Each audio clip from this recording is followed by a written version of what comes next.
ചേട്ടാ, ഞാൻ നാട്ടിൻപുറത്തെ ഒരു സാധാരണ ഗവൺമെൻറ് സ്കൂളിലാണ് പഠിച്ചത്. പണ്ടേ മിമിക്രിയൊക്കെ കയ്യിലുള്ളതുകൊണ്ട് ഈ ടീച്ചർമാരെങ്ങനെ നോട്ടീസ് ചെയ്യും. അപ്പോൾ എൻ്റെ ഒരു കാഴ്ചപ്പാടിൽ ആകപ്പാടെ 3 ടൈപ്പ് ടീച്ചേഴ്സേ ഉള്ളൂ. അതായത് ഒരു പാവൻ ടീച്ചർ, പിന്നെ ഒരു തഗ്ലി പഠിക്കുന്ന ടീച്ചർ, പിന്നെ നമ്മളടുത്ത് എല്ലായിടത്തും ഭയങ്കര റഷായിട്ട് പെരുമാറുന്ന ദേഷ്യപ്പെടുന്ന ടീച്ചർ. ഒരു തഗ്ലി പഠിക്കുന്ന ടീച്ചർ എന്ന് പറഞ്ഞാൽ നമ്മുടെ ഒരു ബയോളജി ടീച്ചറുണ്ട്. ടീച്ചർ ഇങ്ങനെ സുന്ദരിയായിട്ട് സാരിയൊക്കെ കൊടുത്ത് ചെറുതായിട്ടൊന്ന് മേക്കപ്പ് ചെയ്ത് വന്നിങ്ങനെ നിൽക്കും. എന്നിട്ട് ഇങ്ങനെ പഠിപ്പിക്കും.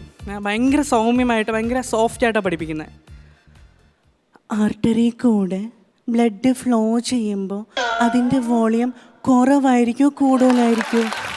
അപ്പോൾ ഇത് കേൾക്കുമ്പോൾ നമ്മൾ ആൻസർ അറിഞ്ഞൂടല്ലോ. അങ്ങനെ ബ്ലിങ്കസ് അടിച്ച് ഇങ്ങനെ താഴോട്ടൊക്കെ നോക്കിയിരിക്കും. അപ്പോൾ ടീച്ചർ വീണ്ടും ചോദിക്കും, കുറവായിരിക്കുമോ കൂടുതലായിരിക്കുമോ? നമ്മൾ വീണ്ടും ഇങ്ങനെ ശശിയായിട്ടിരിക്കുമ്പോൾ ടീച്ചർ തന്നെ പറയും, കുറവായിരിക്കും അല്ലേ? അപ്പോൾ നമ്മൾ കുറവായിരിക്കും. കൂടുതലായിരിക്കും. തെറ്റിപ്പോയി, ഒന്നും പഠിക്കൂല, ഇറങ്ങിപ്പോ ക്ലാസ്സിൽ നിന്ന് എന്ന് പറഞ്ഞ് തക്കിലേ പഠിക്കും. പിന്നെ ഉള്ളതെന്ന് പറഞ്ഞാൽ കുറച്ച് ദേഷ്യക്കാരനായ ടീച്ചർ. പിന്നെ ഇപ്പോൾ ഷാജി ചേട്ടൻ പാഷാണ ഷാജി എന്നാണ് അറിയപ്പെടുന്നത്. അപ്പോൾ നമ്മളും സാറന്മാർക്ക് വട്ടപ്പേരുകളിടും. ഈ സാറ് പഠിപ്പിക്കുന്ന സമയത്ത് ഒരുപാട് തവണ പറപറ എന്ന് പറയും. പറപറ അങ്ങനെ പറപറ എന്ന് പറഞ്ഞിട്ട് നമ്മൾ പറപറ എന്നായി സാറിൻ്റെ ഇരട്ടപ്പേര്. നമ്മളിങ്ങനെ എഴുതും, 1 2 3 4 അങ്ങനെ ഒരു ക്ലാസ്സിൽ എത്ര പറപറ ഉണ്ടെന്ന് എഴുതി വെക്കും. അപ്പോൾ സാറിൻ്റെ പഠിപ്പീരും ഒരു വ്യത്യസ്തമാണ്. സാറും ബയോളജി സാറാണ്. സാറിങ്ങനെ പഠിപ്പിക്കും. ഇത് ബ്രെയിൻ അല്ലേ? ഇതിൽ സെറിബ്രം ഉണ്ടല്ലേ?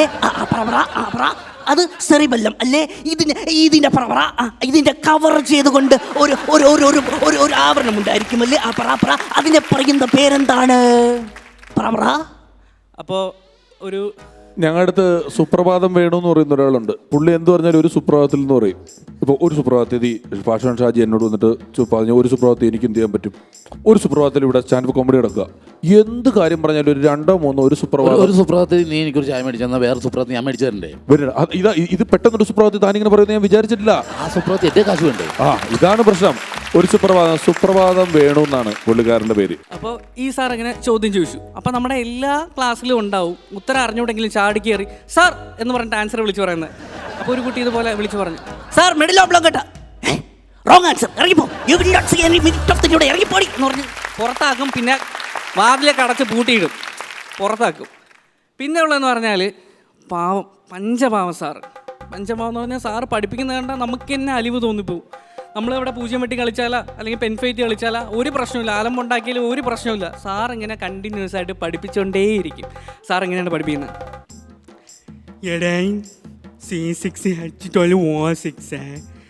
ചോദിക്കുക, ഇതിന്റെ സ്ട്രക്ചർ ചോദിക്കുക, പഠിക്കണേ എന്ന് പറഞ്ഞ് ഞങ്ങളൊരു ടീച്ചർ പഠിപ്പിക്കുമായിരുന്നു. അപ്പോൾ ഞാൻ എൻ്റെ ഒരു കൂട്ടുകാരനെ ചതിച്ചു. എനിക്ക് എപ്പോഴും ചതി കോർഡിനേറ്റ് ചെയ്യും ഞാൻ.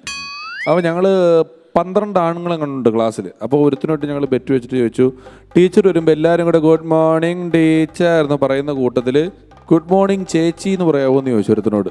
ടീച്ചർ വരുമ്പോൾ ഗുഡ് മോർണിംഗ് ചേച്ചി എന്ന് പറയാമെന്ന് പറഞ്ഞു. ഞാൻ അവനുമായിട്ട് എൻ്റെ തൊട്ടടുത്ത് നിൽക്കുന്ന അവനുമായിട്ട് ബെറ്റ് വെച്ചു. ഇൻ്റർവ്യൂ കഴിഞ്ഞുള്ള അടുത്ത പീരീഡ് ഈ ടീച്ചറാണ്. ഇവനത് സമ്മതിച്ചു. ഒരു മിഠായി 2 രൂപയുടെ മിഠായി എന്തോ ബെറ്റ് വെച്ചു. എന്നിട്ട് ഞാൻ ബാക്കി 11 പേരെയും കോർഡിനേറ്റ് ചെയ്തു ഗുഡ് മോർണിംഗ് കഴിഞ്ഞിട്ട് മിണ്ടായിരിക്കാൻ വേണ്ടിയിട്ട്. കൃത്യമായിട്ട് ടീച്ചർ വന്നു, എല്ലാവരും കൂടെ ഗുഡ് മോർണിംഗ് എന്ന് നിർത്തി ഇവൻ ഒറ്റയ്ക്ക് ചേച്ചി എന്ന് പറഞ്ഞു. ഞാൻ പണ്ട് ജെംസിന്റെ മിഠായി പോലെ ഇരിക്കുന്ന ഒരു ഗുളിക എൻ്റെ അമ്മ കഴിക്കുന്നു. ഇബുപ്രൂഫൻ എന്നാണ് ഗുളികയുടെ പേര്. നല്ല റെഡ് കളർ തനി ജെംസ് പോലെ ഇരിക്കും. അപ്പം ഇത് കണ്ടപ്പം ഞാൻ അമ്മയോട് ചോദിച്ചു, ഇത് എന്തിനാ കഴിക്കുക? അപ്പം അമ്മ പല്ല് പറിച്ച സമയത്ത് കണ്ട ഇത് കഴിക്കുക. ഞാൻ ഇത് എന്തിനാ കഴിക്കുന്നത് വെച്ചപ്പോൾ പറഞ്ഞു, ഇത് വേദന അറിയാതിരിക്കാൻ കഴിക്കുന്ന ഗുളികയാണെന്ന് പറഞ്ഞതോടുകൂടി ബൾബ് കത്തി. ഞാൻ അമ്മ അറിയാതെ ഒരു ഗുളിക കട്ടുകൊണ്ട് ക്ലാസ്സിൽ പോയി. എന്നിട്ട് എൻ്റെ കൂട്ടുകാരോട് പറഞ്ഞു, ഈ സാധനം തിന്നാൽ വേദന അറിയില്ല, അങ്ങനൊരു സാധനം ഉണ്ടെന്ന് പറഞ്ഞിട്ട് ഇൻ്റർവെല്ലിന് ഈ ഇബുപ്രൂഫൻ ഞങ്ങൾ 5 പേര് പൊടിച്ച് തിന്നു. 5 പേരുടെ തൊട്ട് നക്കി ഇബുപ്രൂഫൻ. എന്നിട്ട് അങ്ങോട്ടും ഇങ്ങോട്ടൊക്കെ കിള്ളി നോക്കിയിട്ട് പറഞ്ഞു, ഏടാ വേദന ഇല്ലല്ലോ, ഈ സംഗതി കൊള്ളാലോ എന്ന് പറഞ്ഞിട്ട് ഞങ്ങളൊരു ബെഞ്ചിൽ നിൽക്കുന്നവർ അടി മേടിക്കേണ്ട അവസ്ഥയായി. ഇപ്പം ആദ്യത്തവൻ ഉത്തരം അറിയാം, എങ്കിലും ഇത്തവണ അടി കൊണ്ടാൽ അവന് വേദനിക്കില്ല എന്നുള്ള ധൈര്യത്തോടു കൂടി ഫസ്റ്റ് ടീച്ചർ ചോദ്യം ചോദിച്ചപ്പോൾ തന്നെ ഇവൻ, എന്തിനാ ടീച്ചറെ ചോദ്യം ചോദിക്കുന്നത്, അടിച്ചോ എന്ന് പറഞ്ഞു. ഒരെണ്ണം അവൻ്റെ കൈക്കിട്ടിട്ട് കിട്ടിയിട്ട് അവൻ്റെ റിയാക്ഷൻ കണ്ടപ്പോൾ മനസ്സിലായി നല്ല വേദനയാണ്. അപ്പോൾ ഇവൻ അടിച്ചിട്ട് ഇങ്ങനെ കാണിച്ചേ, ഇപ്പുറത്തിരുന്നവൻ ഓർത്തു വേദന അഭിനയിക്കുവാന്ന്. കാരണം അല്ല ടീച്ചർ പിടിക്കുമല്ലോ, അടുത്തവൻ വീണ്ടും എണീറ്റിട്ട് ടപ്പേ നടിച്ചപ്പോൾ ടീച്ചർക്ക് ഭയങ്കര വാശിക്ക് അടിക്കുമോ ടീച്ചർ ഇങ്ങനെ കഴിഞ്ഞിട്ട് നിങ്ങൾ രണ്ടാമത്തവൻ ഞാൻ അപ്പോൾ അഭിനയമല്ല എന്നുള്ളത് മനസ്സിലായിട്ട് മൂന്നാമത്തവൻ എൻ്റെ പേര് പറഞ്ഞു കൊടുത്തു. ടീച്ചറെ ഇവൻ ഞങ്ങൾക്ക് വേദന അറിയാതിരിക്കാനുള്ള ഗുളിക എന്നെന്നും പറഞ്ഞിട്ട് ഞാൻ വീട്ടിൽ നിന്ന് അച്ഛനെ വിളിച്ചുകൊണ്ട് വന്നിട്ടാണ് പിന്നെ സെറ്റിലായത്.